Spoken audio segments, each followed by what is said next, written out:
Hi, welcome back to MOAA's Advocacy Update. I'm Cory and this is Jen, and we just got the results back from Blue Star Family's annual survey. So, Jen, what's the one takeaway you had, the highest level point that... Kind of the most disappointing takeaway is that the percentage of people that are likely to recommend service has gone down considerably. And that's worrisome because we're in a recruiting crisis. So, according to the survey, what's driving that? Let's back it up a little bit. Between 2016, when it was at 55%, down to 2023, where it's at 32%, that's a significant decline. And it's probably due to quality of life issues, same things that we've been talking about for the last year. First and foremost, BAH. We know that there's still significant out-of-pocket costs for military families. What we were pleased to see, though, is that the survey showed a decrease in the number of families that are paying out-of-pocket of over $200. So that's a win. We'll take that. But it also points to the fact that those out-of-pocket costs are the number one financial stressor for military families. Talking about financial stress, the Basic Needs Allowance, which was implemented to help military families struggling with food insecurity, this is kind of an alarming statistic, but 54% of active duty respondents had no idea what the Basic Needs Allowance is. So that's a problem. And in case our audience doesn't know, it's a program to help those that are struggling with food security to help close the gap and make sure they have enough money for food. Yes, absolutely. So of the population that responded and is currently on active duty, only 3% had actually applied.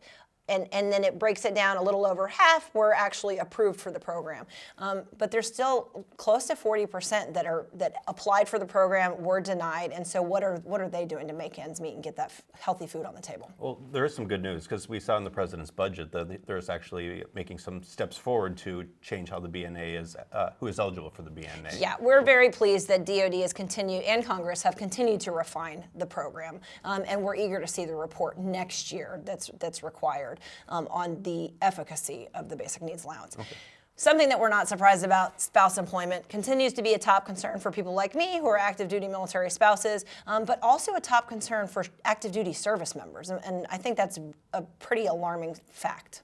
So this is something that we've seen obviously in the survey for many years back to back, that this has been a top issue, but it's also a top concern for service members as well about their spouses, because I think that goes back to the old trope is you recruit the service member, but you retain the family, and if their family's not taken care of, they are going to look elsewhere. Yeah, and that's a significant issue. Healthcare access continues to be a problem. There's long wait times for specialty care appointments, and also a quarter of respondents, both in the service member and spouse categories on active duty, desire mental health care access, but aren't actually receiving it. We look forward to this week diving deeper with Blue Star families to get a little bit more background on why they're not accessing those services. But I think it's something that we're tracking. Yeah. Well, something else you've been laser focused on is PCS costs and the impacts that has on service families' wallets. So what did the survey show there?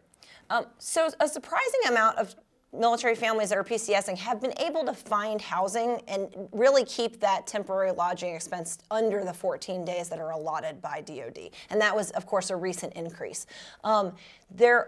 Unfortunately, 36% of respondents needed well over those 14 days. And are they paying those costs out of pocket? Probably. There was a big range of how many people are paying out of pocket, more than 1,000, more than 2,000, almost up to more than 5,000 for PCS costs, which I am excited to dig deeper on that one as well. Jen, thanks so much for breaking this down. And a lot of our advocacy efforts are guided by surveys like these. So if you want to learn more, be sure to check out Jen's article. That's in the description. And of course, like and subscribe to the videos. Thanks so much. We'll see you next time.